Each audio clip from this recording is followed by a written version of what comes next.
Assalamualaikum warahmatullahi wabarakatuh. Bismillahirrahmanirrahim. Alhamdulillahilladzi sallama mizanal adli ila akufi dabil albabi wa arsala ar-rusula mubashirina wa mundhirina bithawabi wal iqabi wa anzala alaihimul kutuba mubayyinatan lil khatta'i was sawabi wa ja'ala syara'i'a kamilatan la naqsa fiha wala 'abi. Ahmadu hamda man ya'lamu annahu musabbibul asbab wa ashhadu bi wahdaniyatihi syahadata mukhlisin fi niyatihi ghairu murtab. Wa asyhadu anna sayyidina Muhammadan abdu wa rasuluhu arsalahu wa qad sadal kufra ala wajhil iman wal hijab. Fa nasaha dzalama bi nurihi wa kashafa niqab. Wa bayyana lin-nasi ma nuzila ilaihim wa awdaha muskilatil kitab wa tarakahum 'alal mahajjatil bayda la saraba fiha wala sarabi. Wa sallallahu alaihi wa 'alal ali wal ashabi wa 'ala tabi'ina wat tabi'ina lahum bi ihsanin ila yaumil hasri wal hisabi. Wa sallama tasliman katsira amma ba'du. Alhamdulillah. Ayyuhal hadirun wal hadirat rahimakumullah. Segenap yang pagi ini menyaksikan melalui channel Zoom atau channel yang lain ya.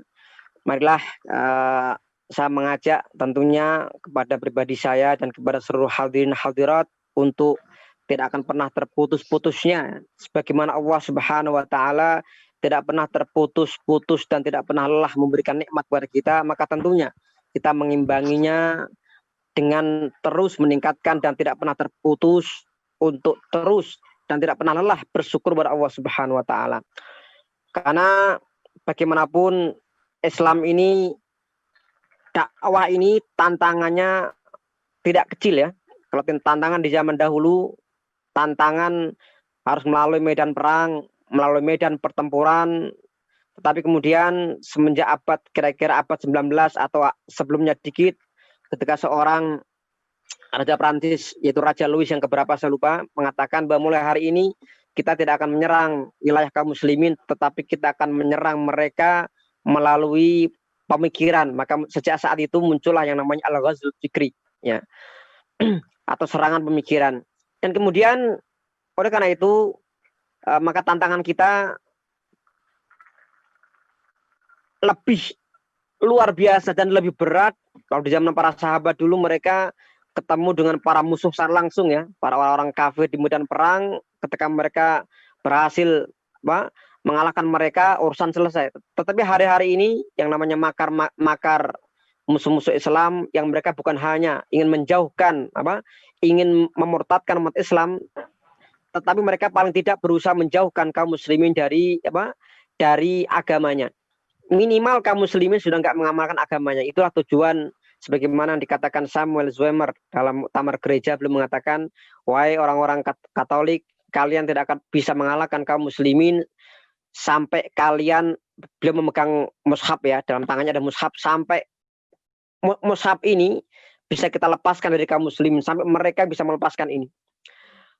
Ayul hadirun hadir rahmakumullah. Oleh karena itu tantangan kita hari ini bukan hanya tantangan melawan musuh di medan perang, tetapi ada yang lebih berat lagi, serangan pemikiran, dan termasuk dalam konteks komunitas, dalam konteks umat ini, tantangan yang saat ini sangat luar biasa menggelayuti umat ini adalah tantangan bagaimana melawan kemalasan dalam bermajelis ilmu. Oleh karena itu pagi ini alhamdulillah ya, kita di sini dengan adanya pandemi corona ada hikmah besar yang kita petik, yaitu bagaimana dakwah itu semakin meluas ya. Kalau dulu ketika kita mengadakan kajian di gerobokan, misalkan mengisi atau ustadz yang lain, tentu yang hadir yang mereka tinggal di sekitar gerobokan ya. Tetapi hari ini ketika ada pandemi corona, semua harus melalui Zoom, pembicara melalui Zoom, yang namanya mustami hadirin melalui Zoom, tentunya jaringan lebih luas. Barangkali pagi ini ada orang warga gerobokan yang di luar negeri mungkin ya, itu bisa ikut juga. Yang di Inggris misalkan kalau ada, yang sedang di Saudi atau misalnya, itu bisa lebih luas lagi. Artinya mari kita melihat setiap musibah itu sebagai hal yang positif ya. Artinya hal yang kita ambil hikmahnya. Tentu kita terus berdoa semoga Allah Subhanahu wa taala menyelamatkan umat ini dan segera memberikan jalan keluar umat ini keluar dari pandemi yang kita tidak tahu sampai kapan ya, kecuali Allah Subhanahu wa taala yang Maha tahu. Baik, hari ini akan saya sampaikan melalui slide ya. Tadi mohon maaf saya belum bisa menyampaikan melalui email ya, maka saya langsung dari screen saya. Baik. Tema kita pagi ini tentang gelora dakwah di Makkah atau meneropong dakwah Rasulullah SAW di Makkah. Sebagaimana kita ketahui bahwa dakwah Islam ini itu adalah rangkaian silsilah atau rangkaian dari rentetan sejarah dari zaman dakwah Makkah sampai zaman dakwah Madinah. Sehingga sering para ulama sejarah mereka menyebut yang namanya fase dakwah Makkah, kemudian fase dakwah Madinah. Termasuk juga dalam ulumul Quran, para ulama-ulama ulumul tafsir, mereka mengatakan membagi surat-surat Al-Quran ke dalam aswar al-makiyah, aswar al-madaniyah. Ada surat-surat makiyah, ada surat-surat madaniyah. Dan nanti akan kita singgung ya sedikit tentang mengenai aswar al-makiyah dan al-madaniyah dan pernak-pernik keunikan dari surat-surat tersebut. Sebelum kita masuk ke pembahasan mengenai dinamika atau tentang hal-hal terkait dakwah Rasulullah di Makkah Al-Mukarramah, akan saya mulai di awal dengan 4 pilar keberhasilan dakwah. Jadi di sini dalam surat Yusuf ayat yang ke-108 Allah Subhanahu wa taala, ini ayat yang singkat tetapi memberikan makna yang dalam tentang apa yang kita perlukan dalam berdakwah. Ini pilar keberhasilan. Yang pertama adalah Qul hadi sabili, itu saya kasih garis bawah ya. Qul hadi sabili. Katakanlah ini adalah jalanku. Allah Subhanahu wa taala memerintahkan Rasulullah sallallahu alaihi wasallam untuk berkata Qul hadi sabili. Katakanlah ini adalah jalanku. Ini maksudnya adalah yang diperlukan dari kita adalah adanya keberanian untuk menyatakan hadi sabili, ini adalah jalanku. Karena mohon maaf, apalagi di hari-hari saat ini ketika gelombang Islamophobia itu tidak henti-hentinya semenjak tahun 2001 ketika tanggal 11 September 2001 ada pengeboman gedung Menara Kembar di Amerika, muncullah Islamophobia ya, di mana-mana kemudian berimbas kepada penyerangan Afghanistan dan seterusnya.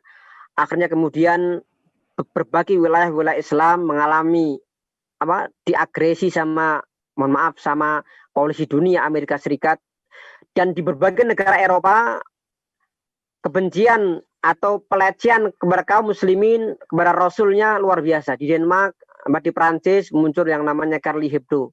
Di Denmark juga dulu ada pemuatan kartun Nabi Muhammad. Bahkan yang terbaru ya, ini barangkali kasus yang masih hangat ya, masih hangat ketika muncul kartun Nabi Muhammad SAW di Denmark, kemudian dan itu didukung oleh Presiden Prancis Macron ya.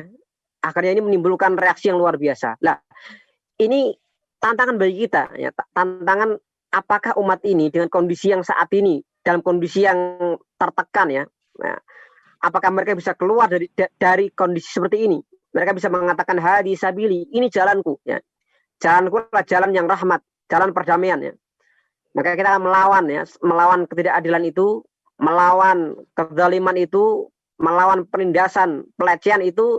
Kita tidak akan melawan dengan yang namanya kekerasan ya. Karena kalau sehari-hari ini kita melawan kekerasan, maka justru Islam itu akan mengalami kesulitan ya untuk berkembang di Eropa. Tapi kalau hari ini kita mau menunjukkan Islam itu agama yang rahmat dan seterusnya, agama yang lembut, santun, toleran, justru ini akan mudah diterima di sana. Maka mari bagaimana kita untuk berani mengatakan ini jalanku, ini pilar yang pertama. Yang kedua, ad'u ilallah, aku mengajak kepada Allah. Ini makna yang luar biasa. Artinya seorang muslim, seorang dai dalam segala dimensi kehidupannya, salatnya, inna salati wa nusuki wa mahya wa mati, salatku, nusukku, ibadahku, sembelihanku, hidup matiku untuk Allah. Maka seorang muslim, seorang mukmin, dia harus mengajak orang lain kepada Allah. Yang paling utama mengajak kepada Allah. Ya. Maka dalam Al-Mudaththir dikatakan wa rabbaka fakabbir, dan Tuhanmu fakabbir, agungkanlah. sebelum kita membesarkan yang lain, ya, membesarkan ormas kita, membesarkan parpol kita, membesarkan marga kita, membesarkan komunitas kita, yang harus kita besarkanlah Allah Subhanahu wa taala. Islam, ad'u ila Allah. Lah, atau dalam bahasa yang lain kita bisa untuk membesarkan yang lain, membesarkan ormas kita, kelompok kita, tapi semua dalam koridor kecintaan kita kepada Allah dan Rasulnya. Itu yang paling utama, ya. Yang ketiga adalah ala basiratin. Pilar keberhasilan ketiga adalah ala basirah. Hendaknya aku mengajak kepada Allah ala basiratin, dengan hujah, dengan dalil. Kalau basirah ini bisa kalau basarun ini adalah penglihatan mata, ya. Tapi kalau basirah ini adalah mata hati. Ya. Artinya apa? Basirah ini artinya seorang ketika berdakwah dia menggunakan mata hati. Dia menggunakan hujah, menggunakan dalil.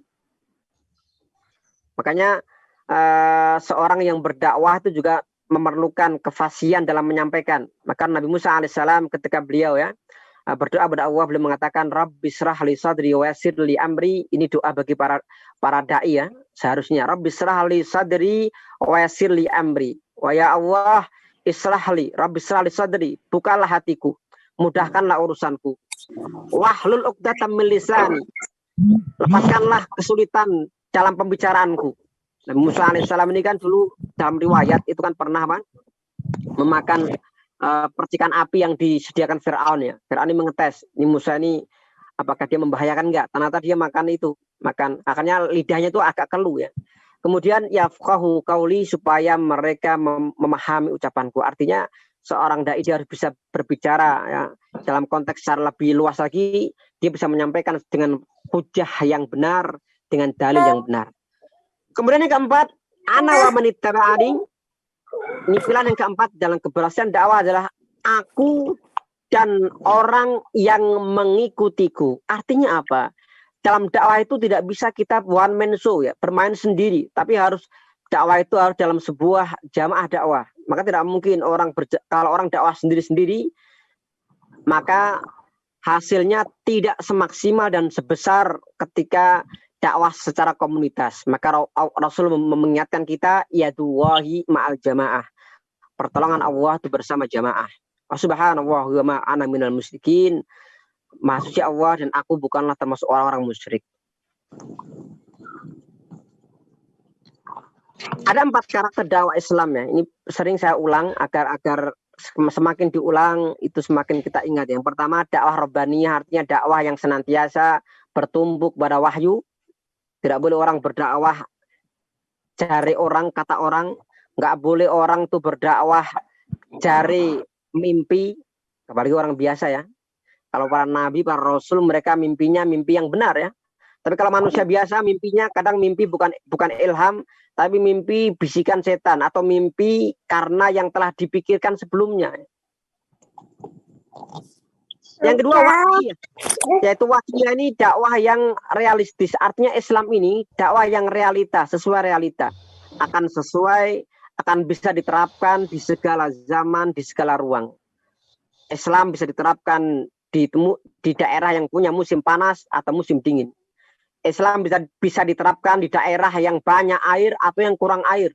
Kalau yang banyak air itu menggunakan mazhab Syafi'i. Kalau banyak kurang air, mazhab Maliki. Karena mazhab Maliki di sana nggak ada air mustakmal. Maka di daerah yang nggak ada airnya kok menggunakan Syafi'i, ini akan kekurangan air. Nanti tiap hari tayamum terus. Tapi Islam ini waqi'iyah, ada mazhab di sana, ada fleksibilitas. Kita diberikan pilihan, ya. Yang penting selama mazhab itu adalah mazhab yang kita yakini mereka berdasarkan dari apa yang dari Rasulullah SAW. Kemudian amiyah, dakwah Islami, dakwah yang disebarkan kepada seluruh manusia. Bukan hanya orang-orang Arab, tapi orang yang selain Arab. Bukan hanya manusia saja, bahkan Islam ini juga disebarkan kepada alam jin, ya. Kepada alam jin. Rasulullah SAW pernah berdakwah kepada golongan jin yang beliau temui, dan sampai kemudian ini menjadi landasan atau dasar di sana dalam Al-Qur'an Karim di juz yang ke-29 pertengahan ada suratul jin, ya. Kemudian as-sumuliyah, dakwah yang menyeluruh. Artinya Islam ini dakwahnya luar biasa, ya. Tidak ada dalam agama di dunia ini yang mengatur sedetail Islam ya. Dari mulai bangun tidur sampai tidur lagi, dari mulai mengatur diri sendiri, mengatur dengan keluarga, mengatur bagaimana dengan alam, mengatur RT sampai mengatur negara, sampai bagaimana akhlak kita kepada Allah, akhlak kita kepada alam, akhlak kita kepada manusia. Islam mengaturnya. Maka asyumuliyah, agama yang komprehensif ya. Ini 4 karakter dakwah Islam yang harus kita paham, karena ketika kita sudah memahami ini, nanti kita bisa menerapkan apa yang ingin ya. Bagaimana agar kita menjadi seorang dai yang baik. Bagaimana kita menjadi orang yang kita selama ini kan sering bangga kepada Islam, tetapi kita harus berpikir juga bagaimana Islam bangga kepada kita. Sebagaimana selama ini kita sering berpikir bagaimana kita mencintai Rasulnya, tetapi kita nggak pernah berpikir bagaimana agar kita dicintai Rasul. Maka di sini dengan kita paham karakter dakwah ini, tentu semoga Islam itu bangga kepada kita ya, karena kita telah menjadi agen Islam terbaik, agen yang baik yang menyebarkan kepada semesta alam ini.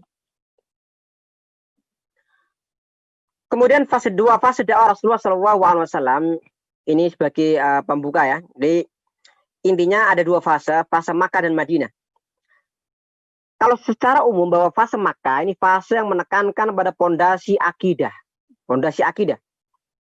Fase Madinah, fase yang menekankan kepada syariat, tentang ibadah, kemudian syariah. Ya. Dan yang ketiga, fase Makkah dan Madinah ini mengajarkan dan menguatkan akhlak. Baik, ini akan saya beri tambahan bahwa memang Rasulullah SAW baik di Makkah dan Madinah beliau sangat menekankan akhlak ya. Makanya Rasul mengatakan innama bu'itsu liutammima makarimal akhlak atau masalihal akhlak. Sesungguhnya aku diutus hanyalah untuk menyempurnakan akhlak. Maka Rasulullah SAW ya, beliau ini berdakwah di Makkah dan Madinah, khususnya di Makkah, semua kebiasaan-kebiasaan yang ada saat itu yang tidak sesuai dengan Islam diganti, dirubah. Sementara yang sudah ada, maka kemudian Islam mempertahankannya. Misalkan ya, contohnya ya, orang-orang Arab mereka dulu dikenal yang namanya manusia-manusia super. Super ini artinya manusia suka perang, super ya. Jadi dikit-dikit mereka perang, antar kabilah perang. Sampai dulu ada namanya perang di antara orang Aus dan Khazraj, ini orang Madinah ya. Aus sama Khazraj. Ini perang yang pernah terjadi yang dinamakan perang Bu'ats. Ini perang terdahsyat. Ya, ini kalau sekarang itu hampir sama setara dengan perang Bratayuda ya, atau perang Paragreg di Majapahit. Perang yang menghancur luluhkan antara Aus dan Khazraj. Sehingga saya sering mengatakan perang Buas ini ya benar-benar buas ya. Nah, perang Bu'ats dalam bahasa Arabnya ini. Kemudian kembali ke tadi. Yang pertama, Rasulullah SAW merubah karakter itu. Jadi orang Arab yang suka perang, kemudian Rasul Islam merubahnya, bahwa Islam ini membolehkan seorang berperang kecuali membolehkan orang berperang kalau itu perang untuk membela kehormatan agama, kehormatan Allah dan Rasulnya, kehormatan kitabnya, kehormatan Islam ya, seperti itu. Tapi kalau kehormatan diri sendiri, maka Islam tidak menganjurkan. Rasulullah SAW beliau biasa ya, beliau sering diludahi, tidak melawan. Ya. Beliau pernah mau dicekik, nggak melawan. Pernah beliau sholat, dilempari kotoran, beliau nggak melawan. Ya. Beliau pernah di dakwah ke Taif dilempari batu, pulang, malaikat menawarkan untuk untuk menimpakan gunung ke orang-orang Taif, beliau menolak. Artinya kalau untuk harga diri sendiri, Rasul nggak mementingkan itu. Tetapi kalau sudah menyangkut kehormatan agama, kehormatan Allah dan Rasulnya, maka Rasulullah tidak akan pernah menawar-nawar lagi ya, seperti itu. Nah, kemudian fase Makkah secara intinya, ini fase yang menanamkan pondasi akidah. Dan fase Madinah itu menekankan pada pensyariatan. Dan yang menarik lagi adalah fase Makkah dan Madinah ini meskipun kebanyakan secara syariat dan syariah kemudian ibadah di Madinah, tetapi 2 fase ini Rasulullah SAW sangat berkepentingan untuk menyiapkan para kader-kader dakwah. Itulah kenapa antum perhatikan, para hadirin hadir perhatikan, ada keunikan yang saya amati bahwa ada surat Makkiyah yang bicara mengenai bekal para dai, yaitu surat Al-Muzammil. Dan juga ada surat Madaniyah yang berbicara mengenai bekal-bekal para dai, yaitu surat Al-Mudaththir. Artinya apa? Di dua fase ini di sana ada sama-sama menekankan yang namanya dai, menyiapkan para duat, para dai dan mubaligh. Ayul hadirun wal hadirat, segenap pemirsa Zoom yang senantiasa dimuliakan Allah Subhanahu wa taala. Kalau para ulama ulum tafsir, mereka biasanya kalau bicara mengenai Madinah, Makkah, maka mereka melihat dari dari sisi surat Makkiyah dan surat Madaniyah. Nanti akan kita bahas sedikit ya tentang surat Makkiyah, surat Madaniyah, mungkin setelah slide ini atau setelahnya. Baik. Kemudian hikmah dakwah tauhid di Makkah. Kenapa di masa-masa fase Makkah Allah Subhanahu wa taala memerintahkan Rasulullah sallallahu alaihi wasallam lebih menguatkan untuk tauhid? Ini apakah berarti di Madinah nggak ada fase tauhid? Ya semuanya tauhid ya. Cuma maksudnya di masa awal di Makkah ini penekanannya sangat luar biasa. Kaum muslimin belum banyak diperkenalkan yang namanya ibadah atau syariat, belum. Kemudian apakah berarti semua ibadah itu diperkenalkan ketika fase Madinah? Semuanya di Madinah, tetapi bukan berarti semuanya Madinah kemudian tidak ada di Makkah surat yang bicara mengenai masalah ibadah. Misalkan kita contohkan ya, ibadah salat itu sudah ada ketika sebelum Isra wa Mi'raj. Nanti kita bahas di belakangnya. Kemudian juga zakat itu sudah ada. Buktinya apa? Ada salah satu ayat, yaitu surat Al-A'raf. Ini surat Makkiyah ya. Wa atu haqqahu yauma hasadi. Dan berikanlah zakatnya ketika panen. Ini zakat tumbuh-tumbuhan. Ya. Ini artinya di masa Makkah pun sudah diperkenalkan mengenai zakat. Tetapi secara lebih luas memang di Madinah itu fase untuk mengenalkan tentang hukum-hukum dalam fikihnya. Ya. Atau dalam masalah terkait rukun-rukunnya dan syarat-syaratnya. Hikmah dakwah tauhid di Makkah yang pertama, dakwah semua nabi dan rasul adalah dakwah tauhid. Yang kedua, bangunan yang besar pasti butuh pondasi yang kuat. Untuk mencapai kejayaan sebelum masuk fase Madinah, maka diperlukan kekuatan pondasi. Kalau ada bangunan lantai 10, tentu pondasinya berbeda dengan lantai 20. Apalagi lantai pertama, itu semakin kecil kekuatan pondasinya. Islam ini Rasulullah SAW ini memiliki tujuan yang mulia. Ya. Bagaimana supaya Islam ini wayakuna dinu kulluhu lillah, agar semua agama itu milik Allah. Ini tujuan yang bukan hanya remeh-remeh, bukan main-main. Maka kalau hanya pondasinya lemah, maka nggak akan sampai ke sana. Makanya tauhid ini adalah pondasi yang kuat. Kemudian yang ketiga, fase dakwah di Makkah membutuhkan kebutuhan spiritual yang sangat kuat. Karena berhadapan dengan gangguan yang bertubi-tubi dan saat kekuatan Islam masih terbatas, berbeda dengan fase Madinah. Jadi intinya bukan berarti fase Makkah ini Madinah nggak ada tantangannya. Justru Madinah itu Rasulullah SAW itu menghadapi perang dan demi perang ya. Dari mulai 1 Hijriah sampai 10 Hijriah beliau banyak menghadapi peperangan, baik yang peperangan yang beliau ikuti atau peperangan yang beliau wakilkan. Beliau minta yang lain sebagai panglima perangnya. Tetapi fase Makkah ini, kenapa dikatakan fase yang lebih membutuhkan kekuatan spiritual? Karena fase di Makkah ini kekuatan Islam masih lemah. Jumlahnya kalau di Madinah, mereka menghadapi musuh-musuhnya, mereka sudah punya pasukan yang lumayan ya. Pasukan yang jumlahnya mereka punya senjata, tapi di Makkah mereka nggak, senjatanya lemah. Jumlahnya belum sebanyak di Madinah. Maka yang namanya tauhid ini perlu dikuatkan ya.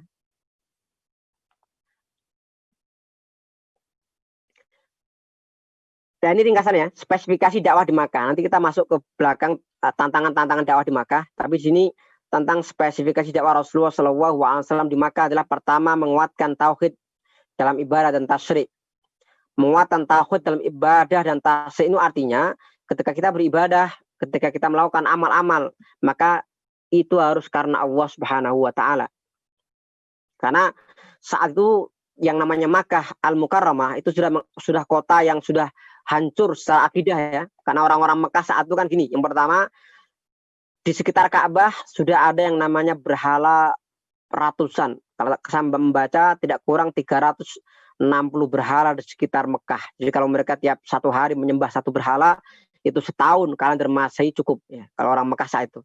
Yang kedua, di Mekah saat itu banyak ibadah-ibadah yang kemudian mereka selewengkan. Contohnya ketika mereka melakukan ibadah tawaf, itu mereka melakukan ibadah itu dengan telanjang ya. Dan untungnya saat itu belum ada yang namanya siaran langsung ya. Kalau zaman sekarang ada siaran langsung dari Mekah Al-Mukarramah. Saat itu orang-orang musyrik Mekah, orang-orang kafir, mereka tawafnya telanjang. Kemudian orang-orang Mekah, mereka ketika melakukan ibadah haji melakukan sa'i antara Safa dan Marwah. Di Safa itu ada namanya patung Isaf, di Marwah ada patung Nailah. Ketika mereka naik dari Safa mereka memegang berhala Isaf, kemudian ke Marwah memegang berhala Nailah sampai 7 kali ya. Seperti bagaimana dalam sa'i itu mereka memegang berhala. Ini ibadah yang menyimpang. Makanya Islam datang di Makkah ini menguatkan tauhid bahwa semua ibadah harus kembali kepada peraturan yang sebenarnya. Ibadah karena Allah, caranya juga cara yang Allah ajarkan dalam Al-Quran dan Sunnah. Yang kedua, mengajarkan tentang keimanan dan kepada hari kebangkitannya. Itu di Makkah.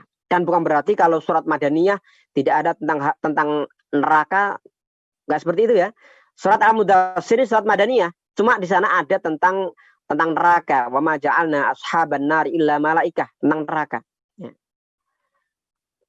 Bukan berarti kalau ayat Madaniyah, surat Madaniyah kemudian di sana tidak ada penjelasan mengenai keadaan dakwah di Makkah. Dalam Al-Mudaththir itu juga ada kisah mengenai Walid bin Mughirah, pentolan musuh-musuh Islam di Mekah.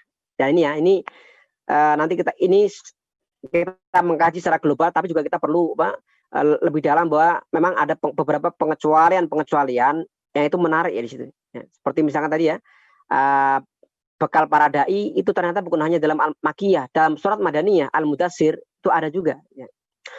Kemudian wahyu dan risalah Muhammad SAW. Surat ini menguatkan bahwa Rasul Muhammad ini Rasul yang terakhir. Dan tidak ada Rasul lagi, Nabi setelah dia, setelah Muhammad. Maka saya itu ketika mengkaji mengapa Rasulullah SAW itu beliau punya 7 anak ya. 7 anak itu kan yang 3 laki-laki, yang 4 perempuan. Ditambah lagi kalau nggak salah 1 lagi yaitu yang dari Maria Al-Qibtiyah 8 ya. Ada 3 laki-laki dan 4 perempuan. Yang laki-laki yaitu Qasim, kemudian Tahir, kemudian Ibrahim. 3 ya laki-laki ya. Kemudian yang perempuan 4, ada Ruqayyah, ada Ummu Kulsum, ada Zainab, ada Fatimah. Dan ternyata kalau kita membaca sejarah, dari semua anak Rasulullah ini, semua yang umurnya panjang itu anak-anak perempuannya.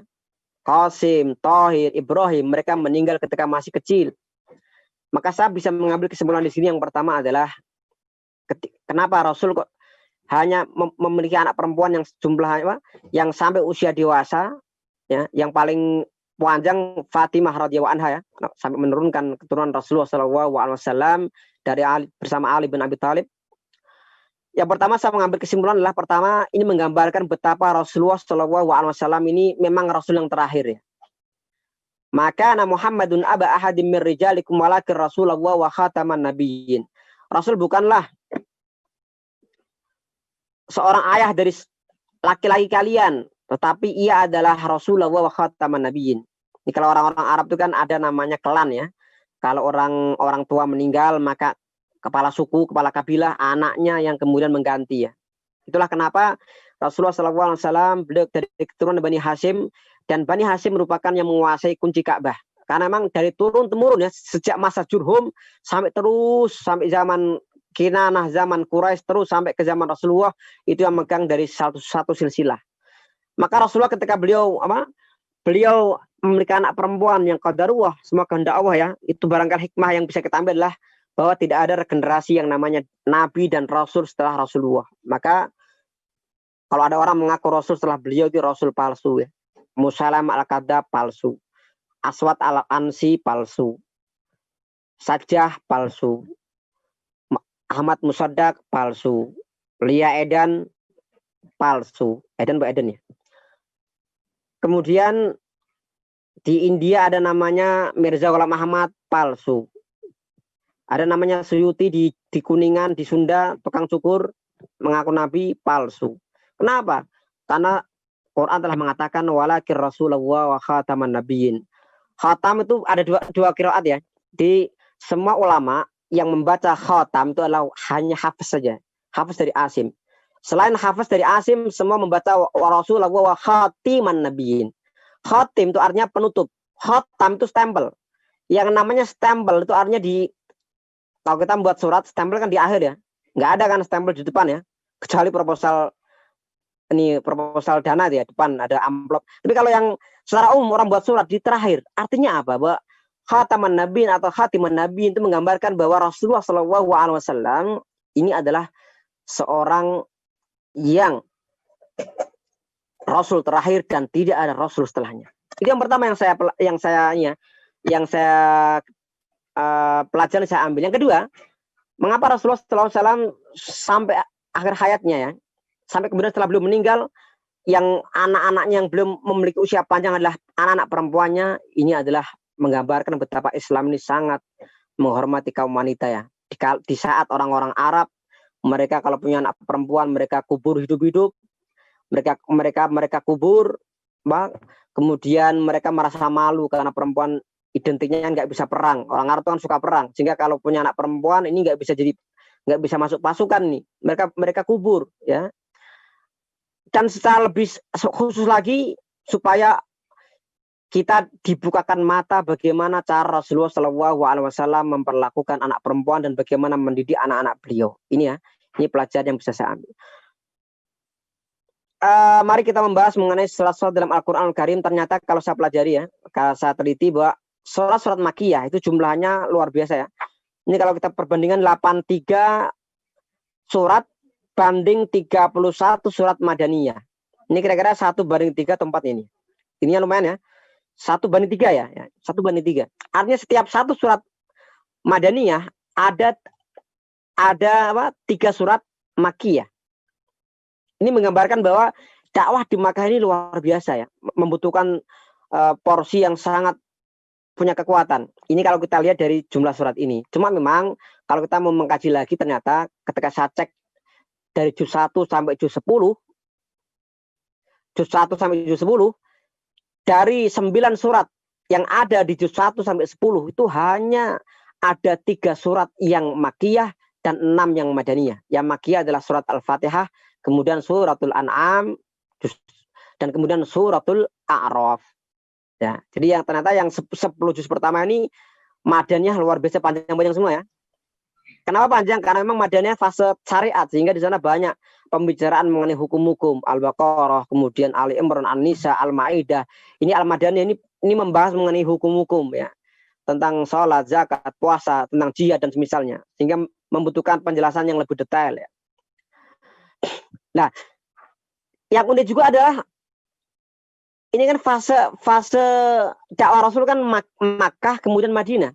Secara logika mestinya Al-Qur'anul Karim, mushaf Al-Qur'anul Karim itu dimulai dari surat Makkiyah. Kemudian banyak surat Makkiyah, kemudian surat Madaniyah. Ya, mestinya seperti itu. Cuma faktanya malah berbeda ya. Faktanya malah justru surat Al-Qur'anul Karim dimulai hanya 1 surat Makkiyah, itu Al-Fatihah ini Makkiyah, kemudian setelahnya Al-Baqarah, Ali Imran, An-Nisa, Al-Maidah, 4 surat setelah Al-Fatihah ini adalah surat Madaniyah. Dan Al-Qur'anul Karim ditutup dengan surat Makkiyah juga, yaitu surat Al-Falaq, Al-Ikhlas ini Makkiyah. Maaf, Al-Falaq dan An-Nas ini surat apa? Madaniyah ya. Oh ya, maaf Madaniyah ya. Yang Makkiyah itu yang Al-Ikhlas ya. Baik.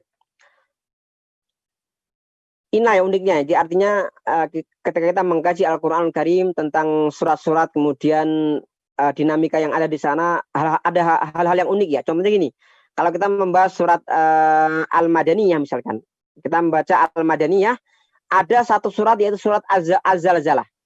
Madaniyah ini kan surat yang seharusnya pas Madinah itu bicara mengenai tentang pensyariatan ya. Tetapi ternyata Az-Zalzalah ini dia bicara mengenai hari kiamat. Idza zulzilatil ardu zilzalaha. Nah ini hal-hal seperti ini menjadi kesimpulan tadi ya, baik memang Al-Quran Karim ini kan di setiap fase, di setiap Makkah dan Madinah selalu menyiapkan para duat, para dai. Di setiap fase menguatkan akhlak. Di setiap fase meningkatkan menguatkan akidah. Di setiap fase menjelaskan mengenai beberapa hukum. Misalkan dalam surat Al-Anbiya ya. Anbiya ini makiyah. Yang namanya surat makiyah menurut ulama ulumul Quran mereka mengatakan surat makiyah tandanya adalah ya ayuhan nas. Madaniyah tandanya adalah ya ayyuhalladzina amanu. Tapi dalam Al-Anbiya ini kita menemukan di halaman terakhir dari surat ini ya ayyuhalladzina amanu ruk'u wasjudu. Wahai orang beriman, rukuklah dan sujudlah. Nah, ini ada kata ya ayyuhalladzina amanu. Nah, ini menarik ya. Silakan untuk kita terus belajar, mengkaji. Di sana banyak hal-hal tentang dinamika tentang surat-surat ini. Baik, kalau kita mengkaji tentang fikih agama-agama dunia, maka agama dunia terbagi menjadi 3 macam. Yang pertama adalah agama yang hanya dikhususkan untuk kelompok tertentu. Contohnya, agama Yahudi ini agama yang hanya untuk orang-orang Bani Israel. Maka setiap agama Nabi Bani Israel mereka hanya mengajak kepada kelompok mereka. Kalau dalam konteks yang lain, misalkan di Jepang itu agama Shinto ya. Saya nggak pernah mendengar di Indonesia ada agama Shinto ya. Kemudian yang kedua, ada agama yang sebenarnya itu agama yang eksklusif, tertutup, tapi kemudian menjadi inklusif, terbuka. Itu agama Kristen.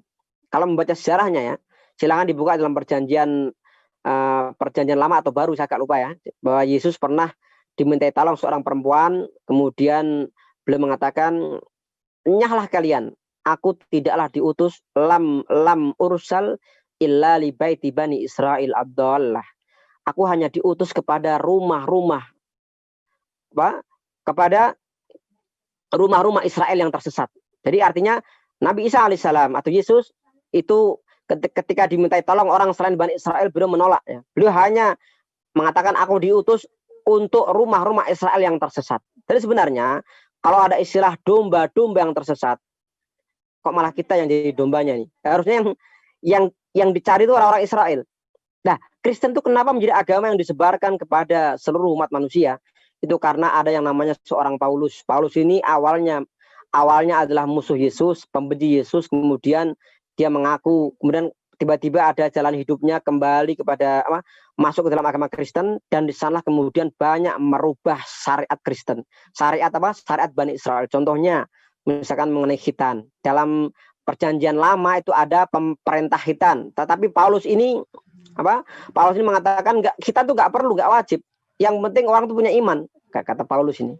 Makanya kita perhatikan kapan sih orang mengatakan Kristen? Kalau membaca perjanjian baru ya, bahwa ternyata ada sebuah riwayat mengatakan setelah itu para pengikut Yesus mereka berada di sebuah daerah bernama Antiochius, dan dari sanalah kemudian mereka menyebut dirinya dengan Kristen. Jadi sebenarnya penyebutan istilah Kristen itu sekitar 100 tahun setelah meninggalnya Yesus. Jadi beda dengan Islam. Islam ini sejak awal, perhatikan di sini, kita sekarang membaca mengenai fase Makkah, ternyata dalam surat Makkiyah itu sudah ada ayat wa ma arsalnaka illa rahmatan lil alamin. Aku tidak mengutusmu kecuali rahmat untuk semesta alam. Artinya apa? Artinya sejak fase Mekah, sejak Rasul diutus, itu Islam memang sejak awal itu untuk umat manusia. Bukan hanya ya, bukan karena diselewengkan seperti dalam ajaran Kristen, bukan. Sejak awal memang untuk semesta alam. Ini ya, ini yang agama yang kita banggain. Ini ayat yang ke-107 dalam suratul Anbiya.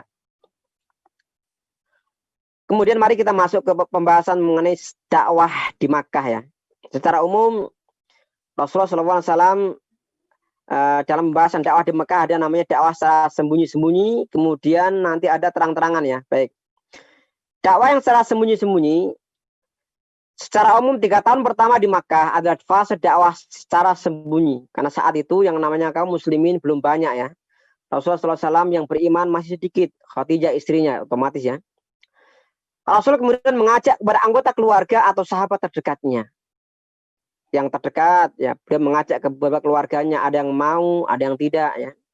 Ada yang maunya telat seperti Hamzah ini baru masuk Islam 5 kenabian ya. Kemudian ada yang menolak sampai akhir hayatnya. Yaitu siapa? yaitu Abu Thalib yang meninggal dalam keadaan yang masih kafir. Kemudian ada yang dari keluarganya yaitu Ali bin Abi Thalib, anaknya Abu Thalib masuk Islam. Ya. Ini dakwah secara sembunyi-sembunyi. Nah, ini yang menarik tentang dakwah secara sembunyi-sembunyi ini adalah Rasulullah SAW itu biasanya itu kalau mengumpulkan para sahabat itu di tempat yang sangat rahasia. Ada yang mengatakan di tempat Bukit Sofa misalkan. Bahkan ada riwayat mengatakan bahwa saking sembunyi-sembunyinya,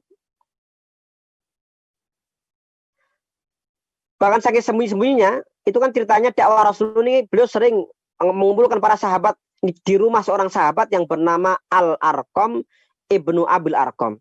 Ini sahabat yang rumahnya dijadikan markas Rasulullah saat itu.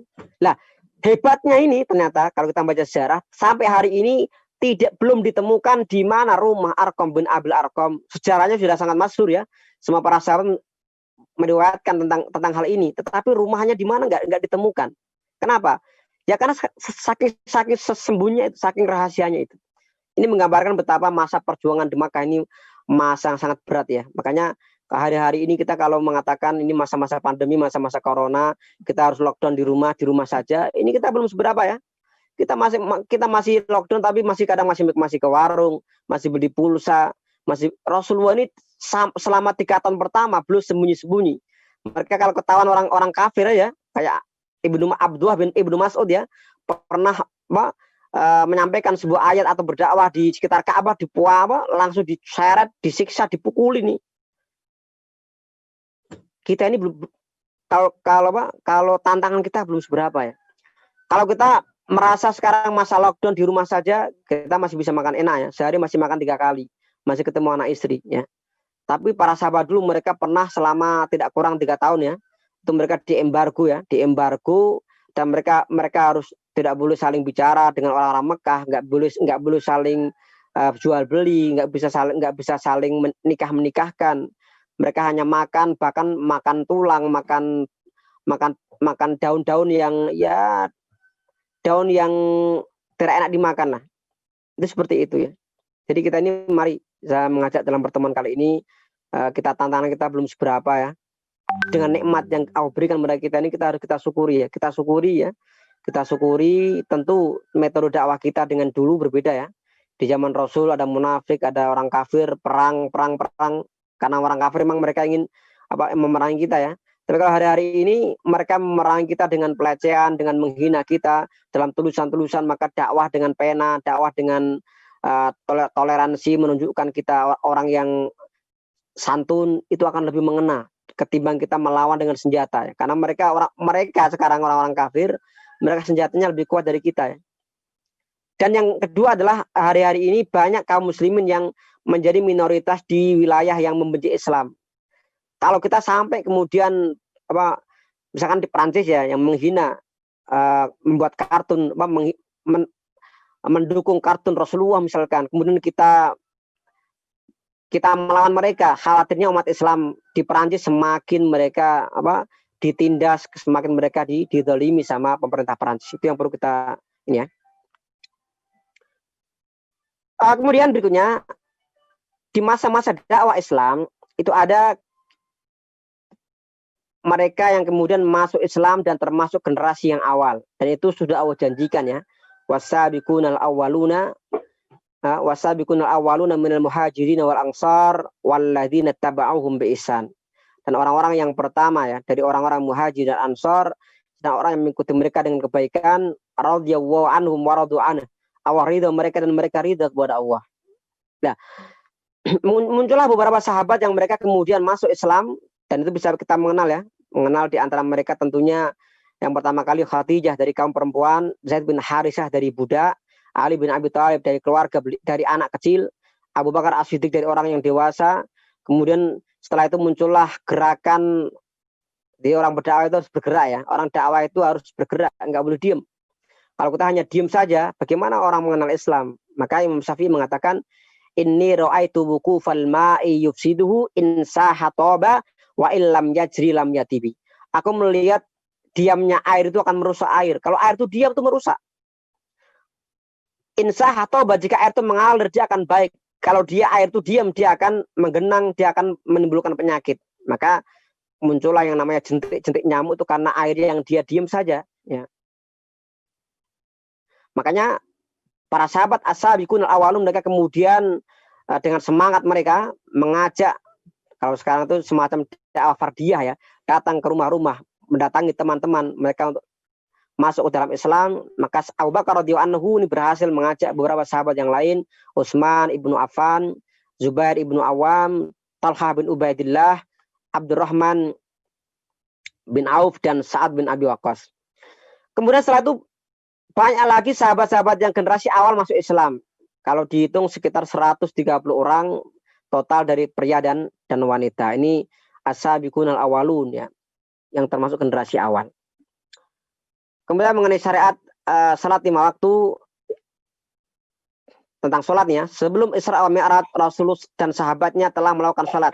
Cuma memang menurut pendapat yang rajih, sholat sebelum Isra wa Mi'raj ini diwajibkan sebelum terbit matahari dan sebelum terbenam matahari. Hanya sehari, hanya 2 kali.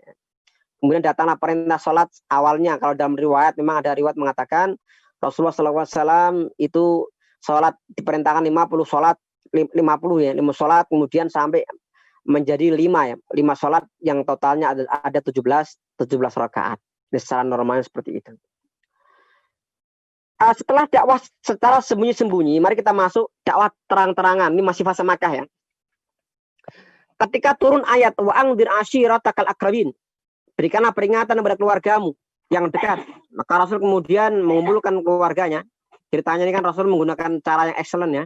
Beliau mengumpulkan keluarganya di Gunung Sofa. Awal-awal mungkin diajak ya makan-makan dulu ya. Berikutnya yang keberapa kali Rasul mengatakan, wahai kaumku, keluargaku, Bani Hashim, Bani Abdul Muthalib, dan seterusnya. Kalau seandainya aku mengatakan di balik bukit itu ada segolongan pasukan yang siap menyerang kalian, apakah kalian percaya dengan omonganku? Kata keluarga mereka mengatakan, ya Muhammad, kami tidak pernah melihatmu majarobna alaika kadiban. Kami tidak pernah melihatmu atau tidak pernah menemukanmu berdusta. Kamu seorang yang al-amin, terpercaya. Maka Rasul kemudian ketika sudah mendapatkan kepercayaan keluarganya, beliau mengajak mereka, ad'uka ila syahadati alla ilaha illallah. Aku mengajak kalian untuk bersyahadat kepada tiada Tuhan selain Allah dan aku adalah Rasulullah. Nah, Abu Lahab ini kemudian mencak-mencak dan mengatakan, taban laka ya Muhammad, celakalah engkau ya Muhammad, alihada jama'atana. Apakah gara-gara ini Anda itu mengumpulkan kami? Dikumpul kira ini, turun ini toh. Ini orang Jawa gitu ya. Maka kemudian turunlah surat yang mengabadikan kesombongan Abu Lahab atau keingkaran Abu Lahab, yang surat ini akan selalu dibaca terus. Bahkan bukan hanya dibaca seluruh kaum muslimin ya, bahkan dibaca anaknya Abu Lahab ya. Karena Abu Lahab ini kan juga punya keturunan ya. Kalau Abu Jahal itu ada anaknya Ikrimah bin Abu Jahal yang masuk Islam. Saya masih mencari data, belum ketemu kan. Apakah Abu Lahab punya anak keturunan yang muslim enggak? Kalau misalkan punya keturunan yang muslim, saya masih mikir ini. Kalau Abu Lahab masih punya keturunan yang sampai hari ini misalkan. Kemudian ia membaca tabat yada Abi Lahab, celakalah kedua tangan Abu Lahab. Apakah seorang anak mengucapkan kecelakaan untuk orang tuanya? Tetapi kalau memang itu ada, maka seorang muslim mukmin pasti akan membaca Al-Qur'an Karim dengan sesuai apa adanya, karena itu adalah wahyu Allah Subhanahu wa taala. Dan Allah Maha tahu, padahal saat itu yang namanya Abu Lahab masih hidup. Masih hidup, dan sampai mati pun Allah sudah tahu dia akan mati dalam keadaan kafir. Kan nggak mungkin kan Allah turun membuat celaka Abu Lahab, kemudian dia masuk Islam, surat diganti lagi, nggak mungkin. Cuma memang karena Allah Maha tahu, sehingga Abu Lahab ini hatinya sudah tertutup, dia tidak akan mungkin masuk Islam, tidak akan mungkin beriman. Maka maha benar Allah dengan kalamnya, tabat yada Abi Lahab. Bahkan bukan hanya Abu Lahab, istrinya ya, istrinya juga Ummu Jamil, meskipun namanya Jamil, indah, cantik, baik, tapi akhlaknya nggak Jamil. Namanya Jamil, akhlaknya kok bejat ini. Ini Ummu Jamil, istri Abu Lahab. Maka dikatakan hammalatul hatab, ia pembawa kayu bakar. Ini ada 2 makna ya. Berarti memang dalam riwayat dikatakan istrinya Abu Lahab ini itu pekerjaannya memang sering dia mencari kayu bakar, dan kemudian itu diletakkan di jalan-jalan yang untuk menghalangi Rasulullah. Kemudian ada riwayat yang lain, Hammalat Hatab membawa kayu bakar ini karena istrinya Abu Lahab ini sering menyebarkan fitnah-fitnah terkait Rasulullah, seperti kayu bakar yang terbakar, maka itulah fitnah seperti itu. Kita lanjutkan tentang musim haji yang menggemparkan. Jadi gini ya, jadi Mekah bahkan sebelum Rasulullah diutus, sejak zaman Nabi Ibrahim alaihissalam, itu setiap tahun semenjak Allah perintahkan Ibrahim wa'adzin fin nasi bil haji ya'tuka rijala wa ala kulli dhamir ya'tina min kulli fajin amik. Wa Ibrahim, umumkanlah kepada manusia dengan haji, maka mereka akan datang kepadamu dalam keadaan berjalan atau di atas onta yang kurus ya. Yang mereka datang min kulli fajin amik, dari daerah yang sangat pelosok. Ini ayat yang luar biasa ya. Dia menggambarkan betapa ini mukjizat ya. Akhirnya kemudian dalam teknologi yang mutakhir, manusia menemukan yang namanya pesawat terbang, orang datang dari berbagai daerah ya, bisa sampai ke Mekah. Meskipun hari ini sudah sekian setengah tahun lamanya ya, yang namanya Mekah, haji dan umrah sementara ditiadakan. Meskipun beberapa hari yang lalu memang pemerintah Saudi Arabia mulai membuka untuk yang kuota umrah, meskipun juga masih dibatasi jumlahnya, meskipun juga semua harus mengikuti yang namanya protokol kesehatan. Ya, kembali ke zaman Rasulullah, zaman fase Makkah. Sampai zaman fase Rasulullah SAW, setiap tahun terus ya ada namanya ibadah haji. Ya, kemudian mari kita baca. Saat musim haji pertama dakwah terang-terangan Rasulullah, setelah beliau mendapatkan perintah dakwah terang-terangan, Rasul kemudian datang ke rumah-rumah, datang ke pasar Ukas, ke Majannah, ke Dzul Majas. Jadi Rasul ini kan orang yang tidak pernah berhenti berdakwah. Beliau datang ke tempat-tempat itu, beliau mengajak mereka ya. Kemudian ternyata Abu Lahab ini seorang yang selalu memprovokasi. Dia mengatakan jangan ikuti Muhammad. Dia seorang yang sabi, dia keluar dari agama nenek moyangnya. Ini kata Abu Lahab. Bayangkan juga, Rasul selalu berdakwah, di belakangnya ada, kalau sekarang itu ada backsound ya. Di Rasul berdakwah, di belakangnya jangan ikuti. Ini Abu Lahab. Kemudian akhirnya kabar tentang Muhammad SAW dan risalahnya tersebar di seluruh jazirah Arab. Ini tentunya setelah Fathu Makkah ya. Wa ra'aitan nas yadkhuluna fi din la afwaja, dan kamu lihat manusia mereka berbondong-bondong. Ini tahun 8 Hijriah. 8 Hijriah, semenanjung Arab mereka bersatu, bertauhid dalam agama Allah Subhanahu wa taala. Kemudian mari kita lihat bagaimana tantangan dakwah Rasulullah SAW selama di Makkah. Mari kita lihat yang pertama, mereka mengolok, menghina dan mendustakan dan mentertawakan. Ya, mereka mengatakan Rasul seorang tukang sihir, Rasul tukang tenung, Rasul seorang yang gila. Maka dalam surah Al-Qalam Allah memberikan testimoni, Nun wal qalam wa ma yasturun ma anta bi ni'mati rabbika bimajnun. Wahai Muhammad, kamu bukan orang yang gila dengan nikmat Tuhanmu ya. Dikatakan wa innalaka la ajran ghairu mamnun. Kamu sungguh memiliki pahala yang tidak terputus. Wa innaka la ala khuluqin adzim. Sesungguhnya engkau sungguh memiliki akhlak yang mulia, akhlak yang agung. Ini jelas ya bahwa tantangan yang berat ya, tantangan dari orang-orang Quraisy, orang-orang Mekah, mereka menghina, mendustakan, menertawakan. Bahkan mereka menertawakan Rasulullah. Termasuk juga ketika Rasulullah SAW dalam suatu malam beliau melakukan peristiwa, dijalankan dari Makkah menuju Masjidil Haram ke Aqsa, kemudian diangkat sampai ke tempat yang Sidratul Muntaha, ya, tempat yang tertinggi menghadap Allah Subhanahu wa taala. Dan paginya Rasul sampai ke Mekah. Kalau melihat hitung-hitungan orang saat itu, mungkin ya benar juga ya. Karena di zaman saat itu nggak mungkin orang membawa kendaraan, karena pakai onta dalam waktu semalam, kemudian Mekah ke Madinah, naik ke atas itu nggak mungkin sampai. Tetapi itulah yang kemudian menguji keimanan kaum muslimin. Ada yang mereka ragu-ragu, tapi kemudian percaya. Ada yang mereka langsung, wah ini Muhammad ini benar-benar edan nih. Masa semalam dia bisa sampai ke Aqsa, naik ke langit, pagi sudah sampai sini. Tapi ada juga yang mereka langsung percaya. Siapa dia? Yaitu Abu Bakar. Abu Bakar ini kan Rasul mengatakan, aku tidaklah mengajak seseorang kecuali dia masih mikir-mikir. kecuali Abu Bakar. Abu Bakar ketika saat itu ketika malam Rasul mengadakan Isra wa Mi'raj, beliau sedang mengadakan ekspedisi dagang keluar kota. Ketika beliau pulang keesokan harinya atau setelah itu, beliau didatangi orang-orang sebagian orang Mekah. Ini kesempatan ya. Siapa tahu Abu Bakar ini berubah nih. Abu Bakar, kamu tahu nggak berita heboh hari ini? Ada apa? Muhammad mengatakan dalam waktu semalam ia berjalan dari Makkah ke Masjidil Haram ke Masjidil Aqsa, kemudian ke langit, dan paginya sudah sampai di Mekah mendapatkan perintah sholat. Kamu percaya nggak? Kata Abu Bakar, kalau yang mengatakan itu Muhammad, aku percaya. Maka kemudian Abu Bakar radhiyallahu anhu beliau mendapatkan gelar As-Siddiq, orang yang membenarkan. Maka Rasulullah mengatakan Abu Bakar ini beliau memiliki keutamaan lebih para sahabat yang lain bukan karena amalnya, bukan. Mungkin amalnya masih banyak sahabat yang lain ya. Tapi apa yang dimiliki atau kekuatan iman yang ada dalam hatinya. Ketika para sahabat mereka hijrah ke Madinah, ke Yasrib, Umar ditanya, Umar, berapa harta yang kamu tinggalkan buat keluargaku? Umar mengatakan, aku tinggalkan separuh hartaku ya Rasulullah.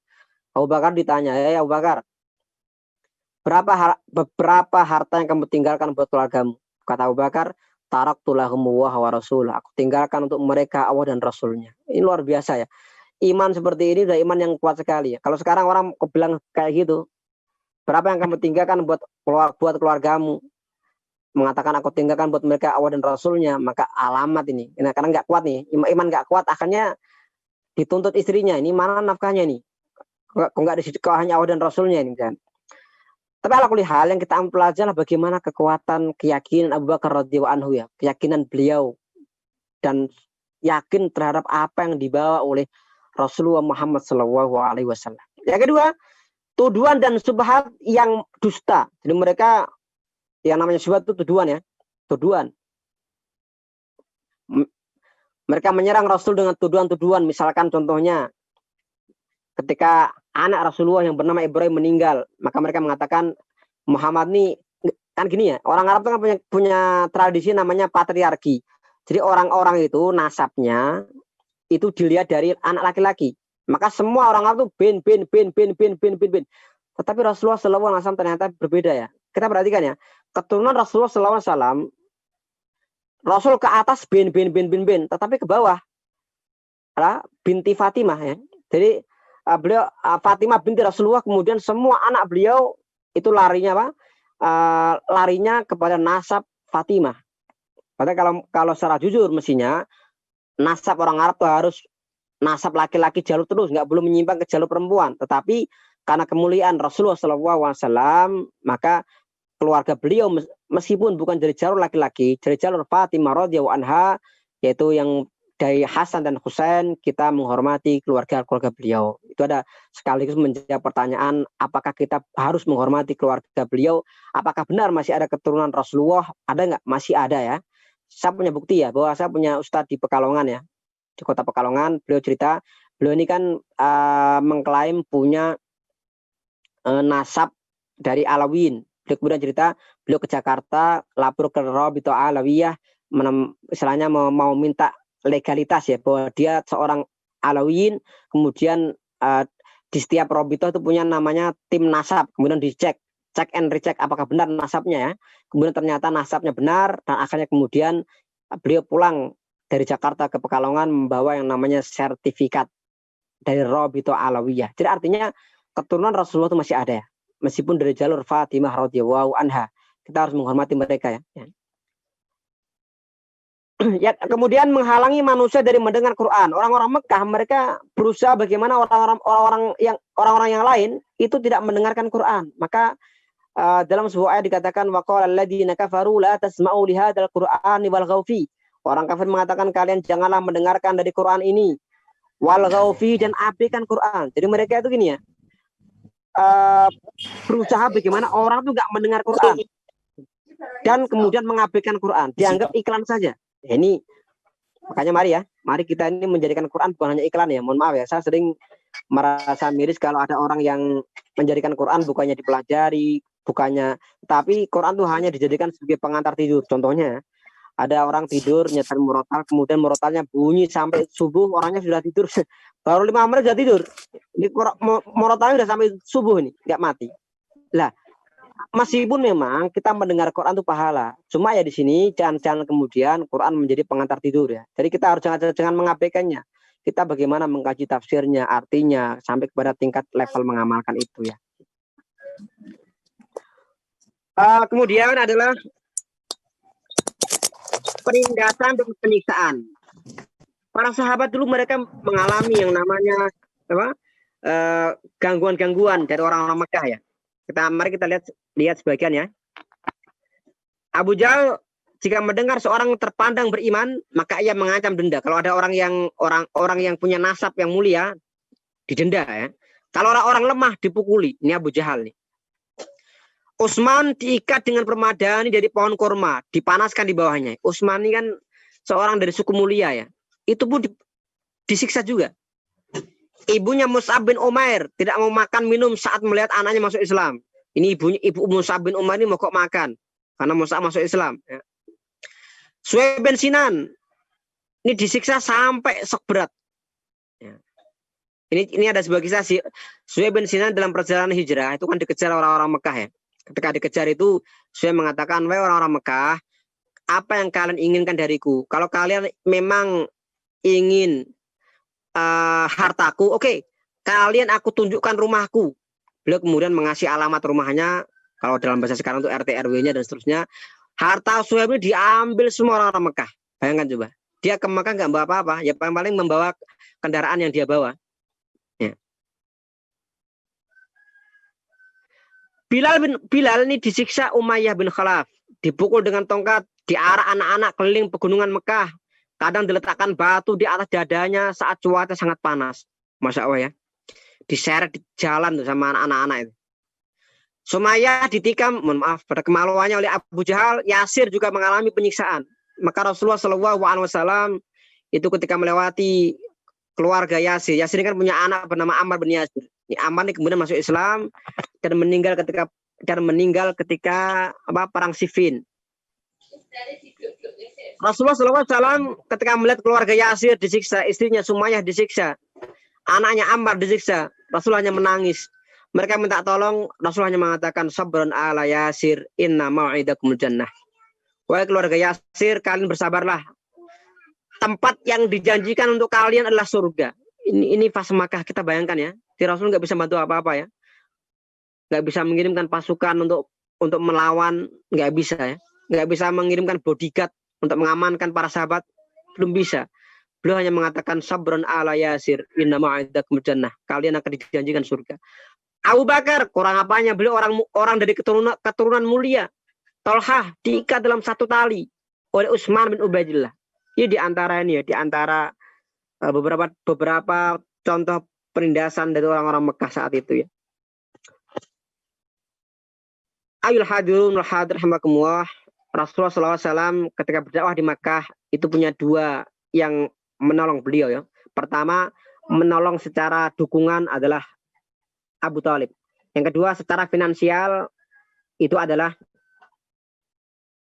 Khadijah. Ini pelajarannya. Jadi ini kesuksesan dakwah itu ditopang dengan dua hal. Khadijah ini kan seorang pengusaha sukses ya. Dia menopang dakwah Rasulullah. Maka pelajaran buat orang dakwah yang sukses, dia ditopang oleh dana yang kuat ya. Bagaimana Abu Thalib? Waktu kurang 10 menit ya. Abu Thalib ini seorang yang punya, kalau kita bisa mengatakan, punya kekuasaan di kalangan orang-orang Quraisy. Orang-orang Quraisy itu nggak mau ngapa-ngapain Rasulullah. Mereka nggak berani ya. Nggak berani untuk istilahnya untuk aneh kepada Rasulullah selama Abu Thalib masih hidup. Maka beliau mengatakan, Abu Thalib mengatakan dalam syairnya, wallahi la yasilu ilaika bitabihim hatta wasada fit turabi dafina. Demi Tuhan, mereka tidak akan bisa mengganggumu semuanya. Mereka semua tidak bisa mengganggumu wahai Muhammad hatta wasat fit turabi dafina, sampai aku berbantalkan di dalam tanah, dimakamkan dengan berbantal tanah. Artinya kalau sudah mati. Kalau tadi kita sudah membahas gangguan kepada kaum muslimin para sahabat. Sekarang mari kita lihat gangguan terhadap Rasulullah SAW. Yang pertama adalah Abu Lahab ini punya dua anak laki-laki bernama Utbah dan Utaibah. Ini keduanya ini menikah dengan kedua anak Rasulullah yang perempuan, yaitu Ruqayyah kemudian Ummu Kalthum. Ya, Ruqayyah kemudian Ummu Kalthum. Dan kemudian ketika Rasulullah berdakwah mengenalkan Islam, maka Abu Lahab memaksa kedua anaknya untuk menceraikan Ruqayyah dan Ummu Kalthum. Maka kemudian Ruqayyah ini kan menikah dengan Utsman bin Affan, meninggal, kemudian Ummu Kalthum juga menikah dengan Utsman. Ya, Utsman ini mendapatkan yang namanya lakab Dzun-Nurain, yang memiliki dua cahaya karena menikah dua anak perempuan Rasulullah SAW. Yang kedua, ketika Abdullah bin Muhammad meninggal, Abu Lahab berkuar-kuar Muhammad telah menjadi abtar. Abtar ini orang yang terputus keturunannya karena nggak punya anak laki-laki lagi. Ya. Maka kemudian Al-Quran mengatakan inna syani'aka huwal abtar. Sesungguhnya yang membencimu ya Muhammad, itulah mereka yang terputus dari rahmat Allah Subhanahu wa taala. Ketika musim haji, Abu Lahab membuntuti Rasulullah dan menghalangi manusia. Ini Abu Lahab ini termasuk ini ya. Termasuk luar biasa bagaimana bagaimana selalu mengganggu Rasulullah nih ketika berdakwah. Ummu Jamil juga sama, ini perempuan yang mulutnya kotor ya. Kemudian menurut Ibnu Ishaq, mereka yang mengganggu rumah Rasulullah. Ada Abu Lahab, Hakam bin Abul As, kemudian Uqbah bin Abi Mu'aid, Adi bin Hamra, dan Ibnu Asda. Ada 5 orang. Mereka kemudian tetap kafir kecuali Hakam bin Abul As. Uqbah bin Abi Mu'aid ini melempari kotoran. Rasul ketika sholat dilempari kotoran. Kalau saat itu apa ya, kotoran onta mungkin ya. Kalau kotoran ayam nggak tahu. Ada ayam nggak ya? Cuma yang mestinya onta mungkin ya, kotoran onta. Umayyah bin Khalaf setiap melihat Rasulullah selalu mengumpatnya. Abu Jahal sering mendengar Quran kemudian tidak beriman. Dan seterusnya ya, itu bisa dibaca sendiri. Nanti akan saya kirimkan filenya lewat email ya. Baik, demikian materi yang saya sampaikan pagi ini.